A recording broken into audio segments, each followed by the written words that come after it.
শাকিব খান রানা আমার সন্তানের বাবাকে অনেক ভেরি কংগ্রাচুলেশন। আমি যেহেতু শাহরুখ খানকে অনেক পছন্দ করি, আইপিএল শাহরুখ খানের একটা টিম, সেই বিষয়গুলো নিয়ে আমরা অনেক সময় আলোচনা করতাম। ভালো মন্দ নিয়েই মানুষের জীবন, তবে 24 সালে মানুষের দুর্ঘটনা, ভালো মন্দ সহকারে আমার সহশিল্পীরা এবং আমি আমাদের যতটুকু ভালো মন্দ হয়েছে, উপরাল্লাহ ঈশ্বরের কাছে প্রার্থনা করব যাতে নতুন বছরে সবকিছু খুব সুন্দরভাবে শুভভাবে আমাদের কাছে আসে।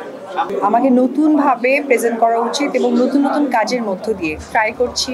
বাকিটা আসলে ডেস্টিনি, আপনাদের সকলের দোয়া।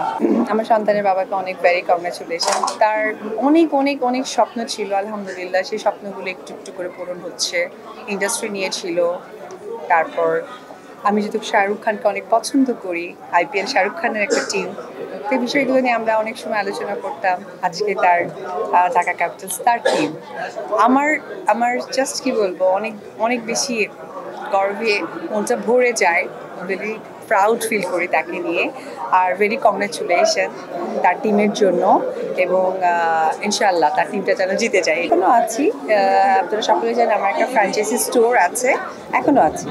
না থাকার কিছু নেই তো। বরবাদ আমি বলবো না, আমি বলবো যে তার প্রিয়তমার পর থেকে যে কয়েকটা সিনেমা উনি রিলিজ করেছেন সেগুলো দেখলেই বুঝতে পারবেন কে যে স্বপ্নগুলো দেখতেন সেটা একটু একটু করে পূরণ হচ্ছে। এবং আমিও মন থেকে দোয়া করি যে তার প্রত্যেকটা স্বপ্ন যেন উপরওয়ালা এবং আপনারা যারা ফ্যান ফলোয়ার এবং আপনারা যারা সাংবাদিক ভাইরা সবসময় তাকে সাপোর্ট দিয়ে এসেছে, তার ভালো মন্দ সময় থেকে এই সাপোর্টটা দিয়ে যাবেন। উনি স্বপ্ন দেখান এবং স্বপ্ন বাস্তবায়ন করেন। শাকিব খান রানা, অনেক সময় দেখা যায় না যে অনেক সাংবাদিকরা এক জায়গায় হয়ে গেছে, ওয়েট করছে, তাদের মধ্যে একটা মনোমালিন্য সৃষ্টি হয়ে গেছে। বাট আমি আজকে অনেক ফেস করেছি, তাদেরকে আমি কখনোই দেখিনি। মানে দিদি এসেছে, মানে আমি মনে করি যে আমি তাদের বড় বোন, আসলে আপন বড় বোন। 24 নিয়ে যেটা বলবো সেটি হচ্ছে যে অবশ্যই আমাদের বাংলা ইন্ডাস্ট্রি রাজকুমার গ্লোবাল সুপারস্টার, উনি মানে একদম চলচ্চিত্রটাকে অন্য জায়গায় নিয়ে গেছে তুফান দিয়ে, তুফানের মতো 24টা গেছে। আর আমারও ছোটোখাটো দুটো সিনেমা রিলিজ হয়েছে, আপনারা দেখেছেন। তো 25টা নিয়ে আসলে অনেক বড় প্ল্যান করছি, দেখা যাক সকলের সাপোর্ট ভালোবাসা দোয়াটা যেন থাকে।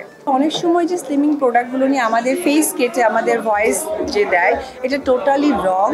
কারণ আসলে এই প্রোডাক্টগুলো নিয়ে আমার কোনো ব্যাখ্যা দেওয়ার নেই, তবে আমি মনে করি যে আপনাকে শুকাতে হলে আপনাকে অবশ্যই পরিশ্রম করতে হবে। প্রথমে যেটা ফোকাস করতে হবে, খাবার ফুড হ্যাবিটটা ঠিক করতে হবে। তার জন্য অবশ্যই একজন ভালো নিউট্রিশনের কাছে যেতে হবে।